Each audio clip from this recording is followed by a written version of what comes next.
हरे कृष्णा राधे राधे दोस्तों, आप सभी का मेरे इस YouTube चैनल में हार्दिक स्वागत है। दोस्तों, आज की इस वीडियो में मैं आपको कार्तिक मास महात्म का 21वां अध्याय श्रवण करवाने जा रही हूँ। इसके पहले के 20 अध्याय मेरे चैनल पर अपलोड है, आप वहां पे जाके श्रवण कर सकते हैं। तो चलिए आज की कथा हम प्रारंभ करते हैं। भगवान विष्णु जी ने कार्तिक व्रत रखने वालों के लिए 4 नियम बताए गए हैं। पहला है प्रातःकाल स्नान करना, दूसरा है तुलसी पूजन करना, तीसरा है हरि भजन कीर्तन जागरण करना और चौथा है दीपदान करना। और इसके साथ साथ कार्तिक मास व्रत रखने वालों के लिए कुछ विशेष चीजों का निषेध भी बताया गया है। तो आज की इस वीडियो में मैं आपको बताने वाली हूँ कि कौन सी मतलब चीजों का त्याग करना चाहिए। पिछली वीडियोस में आपको हर रोज एक न एक चीज के बारे में बता रही हूँ। तो आज के दिन आपको क्या करना चाहिए। कार्तिक मास का जो व्रत करने वालों को चाहिए कि वह तपस्वियों के समान व्यवहार करना चाहिए, अर्थात उनको कम बोलना चाहिए, किसी की भी निंदा या विवाद नहीं करना चाहिए, मन पर संयम रखना चाहिए। यही सबसे उत्तम माना गया है। तो चलिए अब हम आज की कथा प्रारंभ करते हैं। तब आगे नारद जी बोले कि इस प्रकार विष्णु पार्षदों के वचन सुनकर धर्मदत्त ने कहा कि प्राय सभी मनुष्य भक्तों का कष्ट दूर करने वाले श्री विष्णु की यज्ञ, दान, व्रत, तीर्थ सेवन तथा तपस्याओं के द्वारा विधि पूर्वक आराधना करते हैं। उन समस्त साधकों में कौन सा ऐसा साधन है जो भगवान विष्णु की प्रसन्नता को बढ़ाने वाला तथा उनके समीपे की प्राप्ति कराने वाला है। दोनों पार्षद अपने पूर्व जन्म की कथा कहने लगे कि हे द्रिश्रेष्ठ, आपका प्रश्न बड़ा ही श्रेष्ठ है। आज हम आपको भगवान विष्णु को शीघ्र प्रसन्न करने का उपाय बताते हैं। हम इतिहास सहित प्राचीन वृतांत सुनाते हैं, सावधानी पूर्वक सुनो। ब्राह्मण, पहले कांचीपुरी में चौल नाम के एक चक्रवर्ती राजा हो गए हैं। उन्हीं के नाम पर उनके अधीन रहने वाले सभी देश चोल नाम से विख्यात हुए। राजा चोल जब इस भूमंडल का शासन करते थे, उस समय उनके राज्य में कोई भी मनुष्य दरिद्र, दुखी, पाप में मन लगाने वाला अथवा रोगी नहीं था। एक समय की बात है कि राजा चोल अनंत शयन नामक तीर्थ में गए, जहाँ जगदीश्वर भगवान विष्णु ने योग निद्रा का आश्रय लेकर शयन किया था। वहां भगवान विष्णु के दिव्य विग्रह की राजा ने विधि पूर्वक पूजा की। दिव्य मणि, मुक्ता फल तथा स्वर्ण के बने हुए सुंदर पुष्पों से पूजन करके साष्टांग प्रणाम किया। प्रणाम करके ज्यों ही बैठे, उसी समय उनकी दृष्टि भगवान के पास आते हुए एक ब्राह्मण पर पड़ी, जो उन्हीं की कांची नगर के निवासी थे। उनका नाम विष्णुदास था। उन्होंने भगवान की पूजा के लिए अपने हाथ में तुलसी दल और जल ले रखा था। निकट आने पर उन ब्राह्मण ने विष्णु सूक्त का पाठ करते हुए देवादिदेव भगवान को स्नान कराया और तुलसी की मंजरी तथा पत्तों से उनकी विधिवत पूजा की। राजा चोल ने जो पहले रत्नों से भगवान की पूजा की थी, वह सब तुलसी की पूजा से ढक गई। यह देखकर राजा कुपित होकर बोले कि विष्णुदास, मैंने मणियों तथा स्वर्ण से भगवान की जो पूजा की थी वो कितनी शोभा पा रही थी, तुमने तुलसी दल चढ़ाकर उसे ढक दिया। बताओ ऐसा क्यों किया। मुझे तो ऐसा जान पड़ता है कि तुम दरिद्र और गंवार हो, भगवान विष्णु की भक्ति को बिल्कुल नहीं जानते।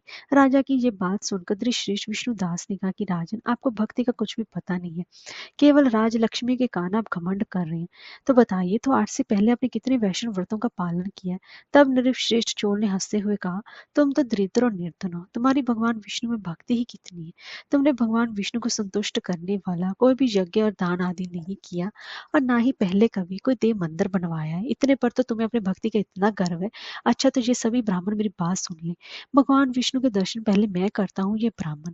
इस बात को सभी लोग देखें, हम दोनों में किसकी भक्ति कैसी है, ये सब लोग स्वतः ही जान लेंगे। ऐसा कहकर राजा अपने राजभवन को चले गए। वहां उन्होंने महर्षि मृदुल को चारे बनाकर वैष्णव यज्ञ प्रारंभ किया। उधर सदैव भगवान विष्णु को प्रसन्न करने वाले शास्त्रोक्त नियमों में तत्पर विष्णुदास भी व्रत का पालन करते हुए वहीं भगवान विष्णु के मंदिर में टिक गए। उन्होंने माघ और कार्तिक के उत्तम व्रत का अनुष्ठान, तुलसी वन की रक्षा, एकादशी को द्वादश मंत्र का जप, नृत्य, गीत आदि मंगलमय आयोजनों के साथ प्रतिदिन षोडशोपचार से भगवान विष्णु की पूजा आदि नियमों का आचरण किया। वे प्रतिदिन चलते फिरते और सोते हर समय भगवान विष्णु का स्मरण किया करते थे। उनकी दृष्टि सर्वत्र सम हो गई थी। वे सब प्राणियों के भीतर एकमात्र भगवान विष्णु को स्थित देखते थे।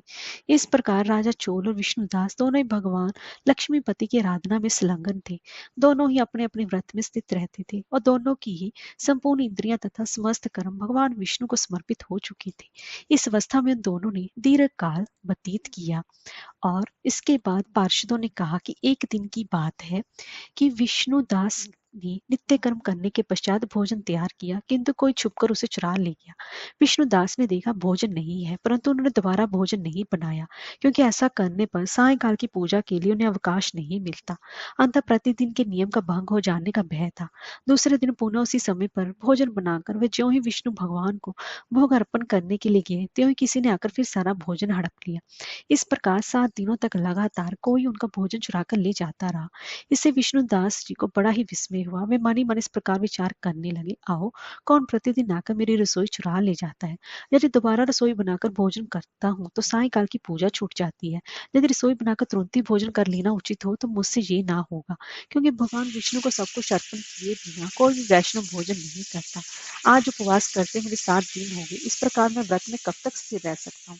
अच्छा, आज मैं रसोई की भली भांति रक्षा करूंगा। ऐसा निश्चय करके भोजन बनाने के पश्चात वे वहीं छिपकर खड़े हो गए। इतने में उन्हें एक चंडाल दिखाई दिया, जो रसोई का अन्न हर कर जाने के लिए तैयार खड़ा था। भूख के मारे इसका शरीर दुर्बल हो गया था। मुख पर दीनता छा रही थी। शरीर में हाड़ और चाम के सिवा कुछ भी शेष नहीं बचा था। उसे देखकर श्रेष्ठ ब्राह्मण विष्णुदास का हृदय करुणा से भर गया। उन्होंने भोजन चुराने वाले चंडाल की ओर देखकर कहा, भैया जरा ठहरो ठहरो, क्यों रूखा सूखा खाते हो, ये घी तो ले लो। इस प्रकार कहते हुए विप्रवा विष्णुदास को आते देख वह चंडाल भय के मारे बड़े ही वेग से भागा और कुछ ही दूरी पर मूर्छित होकर गिर पड़ा। चंडाल को भयभीत और मूर्छित देखकर दृश्येष्ठ विष्णुदास बड़े ही वेग से उसके समीप आए और दयावश अपने वस्त्र के छोर से उसको हवा करने लगे।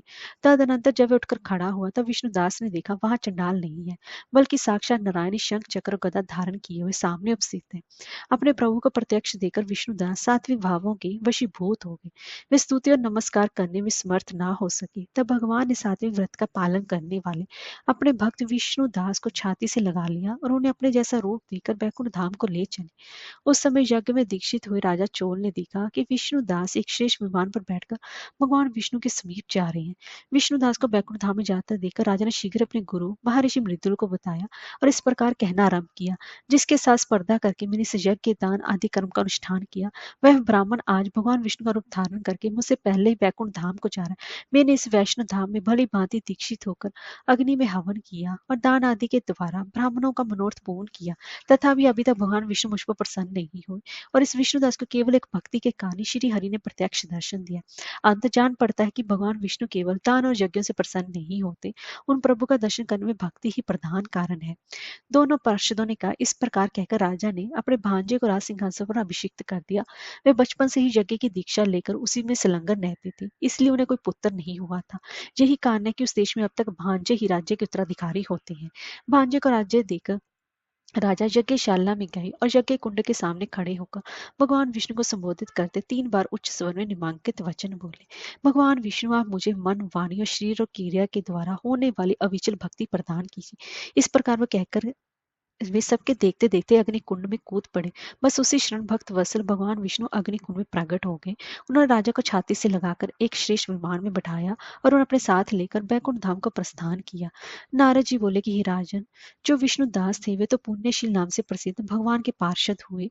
जो राजा चोल थे उनका नाम सुशील हुआ। इन दोनों को अपने ही समान रूप देकर भगवान लक्ष्मीपति ने अपना द्वारपाल बना लिया। हरे कृष्णा, राधे राधे।